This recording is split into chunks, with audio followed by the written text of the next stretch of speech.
Elle est entrée dans leur cercle comme une amie, douce, à l'écoute, parfaite. Mais ce qu'ils ignoraient, c'est qu'elle connaissait déjà tous leurs mensonges, infidélité, trahison, manipulation. Un à un, elle les a poussés à tout détruire eux-mêmes. C'est un lundi matin gris quand Luna, 24 ans, aux cheveux noirs coupés au carré et aux yeux sombres comme l'orage, pousse la porte du café Le Cardinal. C'est là qu'ils se retrouvent tous les jours, ce petit groupe d'amis qui s'aiment comme une famille improvisée. Ils s'appellent Maël, Anna, Jules, Salomé et Naël. Ils rient fort, se touchent sans gêne, se charrient comme des frères et sœurs. Dès que Luna entre, ils l'adorent. Elle est douce, discrète, toujours à l'écoute, une perle. Ils ne savent pas qu'ils viennent d'ouvrir la cage à une panthère. Elle observe, silencieuse. Elle sait que Maël, le drôle du groupe, cache un énorme secret à Salomé. Elle sait qu'Anna, qui prêche la loyauté, trompe Jules avec Naël depuis des mois. Elle sait que Jules a volé de l'argent à son propre frère pour financer ses nuits blanches. Luna n'est pas là par hasard. Elle est venue provoquer la chute, pièce par pièce, et elle sait déjà par où commencer. Luna n'est pas une simple nouvelle dans la bande. Elle s'est arrangée pour être introduite par une connaissance commune, un cousin éloigné de Jules, qu'elle avait repéré depuis longtemps. Elle a étudié chacun d'eux, en silence, pendant des mois. Elle connaît leurs emplois du temps, leurs habitudes, leurs points faibles. Lorsqu'elle arrive ce soir-là à l'anniversaire de Salomé, vêtue d'une robe beige fluide, le regard doux mais toujours scrutateur, c'est comme si elle faisait déjà partie du groupe. Elle rit aux bonnes blagues, elle feint la surprise quand on lui raconte des histoires qu'elle connaît déjà. Tout le monde l'adore, surtout Mel, qui la regarde avec un intérêt naissant. Il ne sait pas que Luna a lu tous ses messages échangés avec un certain Julien, son amant secret. Il ignore qu'elle détient une photo compromettante, prise à son insu. Luna est patiente, chaque sourire qu'elle adresse est une mèche qu'elle allume. Le vendredi soir suivant, ils se retrouvent tous chez Jules pour une soirée pizza-jeu. L'ambiance est légère, presque enfantine. Luna est assise à côté d'Anna, la plus bavarde, la plus sourdelle. En apparence, Anna est irréprochable. Militante, loyale, féministe jusqu'au bout des ongles. Elle parle souvent de fidélité comme d'un pilier sacré. Luna glisse alors, l'air de rien. C'est fou comme certains couples arrivent à garder des secrets. Parfois, les gens les plus engagés sont aussi les plus doués pour dissimuler. Un silence léger s'installe. Anna sourit, mais son regard vacille. Jules ne remarque rien. Naël baisse brièvement les yeux, Luna les observe. Une fissure vient d'apparaître, minuscule, mais elle va s'élargir. Luna commence à se rendre indispensable. Elle aide Salomé à organiser les événements, elle écoute Maël parler de ses angoisses, elle rassure Jules sur sa valeur, et elle donne à chacun l'impression qu'il ou elle est spécial. Elle est partout, mais personne ne voit à quel point elle contrôle tout. En secret, elle tient un agenda inversé. Chaque action anodine qu'elle accomplit a un objectif précis. Quand elle propose un pique-nique improvisé, c'est parce qu'elle sait que Jules devra mentir à son frère pour lui emprunter sa voiture. Quand elle choisit une chanson précise à la guitare, c'est celle qu'Anna chantait avec Naël dans une vidéo qu'il croyait supprimée. Et quand elle fait mine de se confier à Maël sur ses anciennes blessures amoureuses, elle le fait vaciller dans sa propre culpabilité. Personne ne sait que chaque moment est une mise en scène. Salomé, touchée par la douceur apparente de Luna, finit par lui confier quelque chose qu'elle n'a jamais dit à personne. Elle a été trahie dans le passé par une amie très proche. Depuis, elle a du mal à faire confiance aux femmes. Mais avec Luna, c'est différent. Elle se sent comprise, protégée. Luna l'écoute en silence, les mains croisées sur ses genoux, son visage impassible. Ce que Salomé ignore, c'est que Luna connaît l'auteur de cette ancienne trahison. C'était sa propre sœur. Et c'est justement à cause de cette blessure qu'elle a décidé de ne plus jamais faire confiance. Et surtout, de ne plus jamais laisser l'hypocrisie des groupes soudés perdurer. Ce soir-là, après le départ des invités, Luna regarde son reflet dans la vitre du salon vide. Elle sourit légèrement, un sourire froid, déterminé. Salomé est la clé émotionnelle. Elle sera la première à tomber, mais pas la dernière.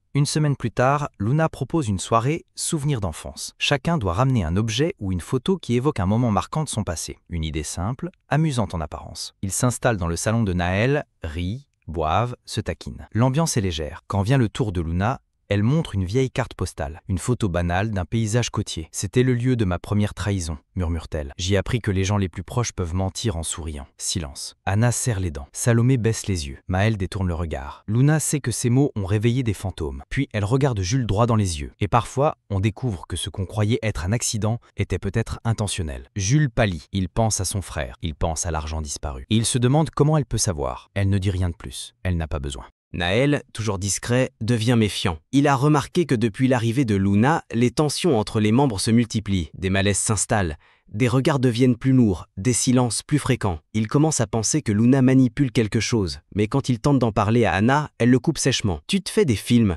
Luna est géniale. » Mais Luna, elle, a remarqué la méfiance de Naël. Alors elle change de stratégie. Elle le prend à part un soir et lui parle de son passé. Elle évoque la solitude, le besoin de se sentir acceptée. Elle se montre vulnérable, sincère, presque brisée. Naël, touché, baisse sa garde. En réalité, Luna vient de transformer son principal suspect en allié potentiel. Elle ne l'élimine pas, elle l'intègre à son plan. Luna ne détruit pas toujours en frontal. Parfois, elle attire dans sa toile. Anna commence à s'éloigner de Jules. Elle dit que ce n'est rien de grave, qu'elle a besoin d'air. Jules, déjà fragile, s'effondre lentement. Il parle à Luna comme on parle à une sœur. Il lui avoue qu'il sent que quelque chose cloche depuis des semaines, qu'il entend des bribes de conversation, des regards échangés, des silences lourds. Luna pose une main sur son épaule. Peut-être que ce n'est pas dans ta tête, peut-être que quelqu'un veut juste que tu ouvres les yeux. Le doute s'enracine. Jules commence à surveiller Anna, à vérifier son téléphone, à poser des questions en apparence innocentes. Et pendant ce temps, Naë se rapproche d'Anna, comme s'il voulait la réconforter. Ce qu'ignore Jules, c'est qu'il a raison, mais qu'il est déjà trop tard. Luna a planté la graine du chaos, et maintenant, elle regarde les ombres bouger d'elles-mêmes. Lors d'une soirée un peu trop arrosée, Maël se confie à Luna. Il a peur que Salomé découvre tout. Il ne dit pas quoi exactement, mais il est fébrile, il transpire, ses mains tremblent. Il lui parle d'un moment de faiblesse, d'un mensonge qu'il regrette, d'un secret trop lourd. Il ne sait pas qu'elle sait déjà tout. Luna, douce et compréhensive, le rassure. Tu n'es pas le seul à cacher des choses. L'important, c'est de savoir à qui on peut faire confiance. Il hoche la tête. Il se sent soulagé. Le lendemain, Salomé reçoit un message anonyme, une photo. Maël embrassant un autre homme. La photo date de plusieurs mois. Il portait cette veste bleue qu'elle lui avait offerte. Elle ne dit rien, pas encore. Mais quelque chose meurt en elle ce jour-là. Luna, de loin, observe la scène. Le cercle commence à se briser. Peu à peu, les rendez-vous se font plus rares, les discussions plus tendues, les jeux de regard plus lourds, les secrets ne sont plus enfouis, ils sont là, à la surface, prêts à exploser. Et pourtant, personne ne parle. Chacun pense être seul à voir les failles, chacun doute de l'autre, chacun commence à se demander si ce groupe était vraiment soudé ou juste un mirage. Salomé devient distante, Jules est agressif. Anna s'isole, Maël évite tout le monde. Naël, lui, tente désespérément de recoller les morceaux, mais ses gestes tombent à plat. Et Luna est au centre du cercle, calme, immobile. Elle ne fait rien, plus besoin. Le poison a été injecté, le chaos travaille à sa place. Le groupe décide, comme pour conjurer le malaise ambiant, de se réunir autour d'un feu de camp sur la plage. Une sorte de tentative désespérée de retrouver leur harmonie perdue. La mer, calme, contraste avec les tensions qui montent. Luna, assise un peu à l'écart, observe. Elle n'intervient pas. Elle sait que dans les silences prolongés, les non-dits prennent feu d'eux-mêmes. Quand Jules propose un jeu de vérité, tout le monde hésite. Mais Anna accepte. Puis Maël, en haussant les épaules. Naël refuse. Salomé ne répond pas. Les premières questions sont légères, inoffensives. Puis, une question claque. Avez-vous déjà trahi un ami ici présent? Le silence s'installe. Personne ne répond. Et dans ce vide assourdissant, Luna sourit, car l'implosion a commencé, doucement, inexorablement. Le lendemain, Anna reçoit un message anonyme avec une vidéo. On y voit son reflet dans un miroir, en train d'embrasser Naël. La caméra tremble légèrement, mais le visage est bien visible. Elle panique. Elle pense à Jules, à leur histoire, à leur appartement partagé, à tout ce qu'elle risque de perdre. Elle court chez Luna, incapable de contenir ses larmes. Luna la prend dans ses bras, la berce. Parfois, les erreurs doivent remonter à la surface pour libérer ce qui est vrai. Anna, vulnérable, ne soupçonne rien. Elle croit en la compassion de Luna. Elle ne sait pas que la vidéo vient de son propre téléphone, ni que Luna y accédait depuis des semaines. Et cette vidéo, elle est déjà programmée pour apparaître dans un cloud partagé, visible par Jules. Jules découvre la vidéo un soir, seul. Il ne dit rien, il fixe l'écran pendant de longues minutes. Il ne pleure pas, il ne crie pas, il sort sans prévenir. Il va frapper chez Maël. Luna est déjà là. Elle fait mine de tomber des nues. « Jules, tu as vu ça ?» Jules reste muet. Il serre les poings. Il comprend que ce groupe, ce lien qu'ils avaient, n'existe plus. Il comprend qu'il a été le dernier à ouvrir les yeux. Et Maël, gêné, n'ose même pas le regarder. Il sait qu'il a menti. Lui aussi. Luna, de son côté, sent que la fracture est complète. Jules n'adressera plus jamais la parole à Anna. Elle vient de briser un pilier. Et elle sait que les autres tomberont d'eux-mêmes. Salomé ne parle plus. Depuis la photo, elle vit dans une sorte d'apnée émotionnelle. Elle dort mal, mange peu, s'éloigne de tout, même de Naël. Elle ne répond plus aux messages de Maël qui tente de s'expliquer, mais elle sait. Elle a vu ce qu'il cachait. Et le pire, ce n'est pas qu'il ait aimé un autre, c'est qu'il ait menti. Encore et encore. Luna, en spectatrice attentive, la croise un jour au marché. Elle lui offre un sourire. « Tu as l'air épuisée, Salomé. Tu devrais prendre soin de toi ?» La phrase semble bienveillante, mais pour Salomé, elle résonne comme un rappel cruel de tout ce qu'elle a perdu. Salomé pleure seule ce soir-là. Et dans ses larmes, une partie d'elle s'éteint. Naël commence à douter, pas seulement des autres, mais de lui-même. Il voit que tout s'écroule autour de lui. Il tente de rassembler le groupe, propose une discussion, une réunion pour remettre les choses à plat. Personne ne répond. Luna l'encourage, joue les conciliatrices. Tu es la voix de la raison, Naël. S'ils ne te suivent pas, c'est qu'ils ne méritent pas ton effort. Mais à cet instant, Naël sent quelque chose de faux dans sa voix, un léger décalage dans le regard. Il commence à se poser des questions. Pourquoi tout s'est effondré depuis son arrivée? Pourquoi tous les secrets sont sortis les uns après les autres? Il ne le sait pas encore, mais le dernier masque va bientôt tomber. Naël mène sa propre enquête. Il observe les anciens messages, les horaires, les coïncidences. Il interroge doucement les autres. Il remarque les expressions, les silences, les hésitations. Un soir, il revient en arrière dans son cloud partagé. Il trouve un fichier modifié par un appareil inconnu. Le nom du fichier, veritas.mp4. Quand il l'ouvre, c'est une séquence brute de la vidéo d'Anna. Mais cette fois, on voit un reflet, celui de Luna, tenant le téléphone. Le doute n'est plus permis. Naël sent la sueur couler le long de sa nuque. Il comprend. Tout vient d'elle. Chaque fissure, chaque vérité, chaque déchirure. Et il comprend aussi qu'elle est loin d'avoir terminé.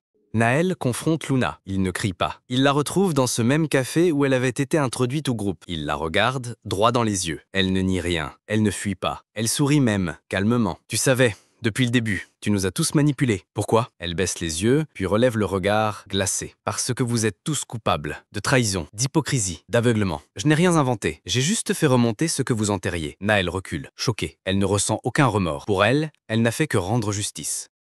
Naël hésite. Dénoncer Luna? Prévenir les autres? Ou se taire? Après tout, elle a raison.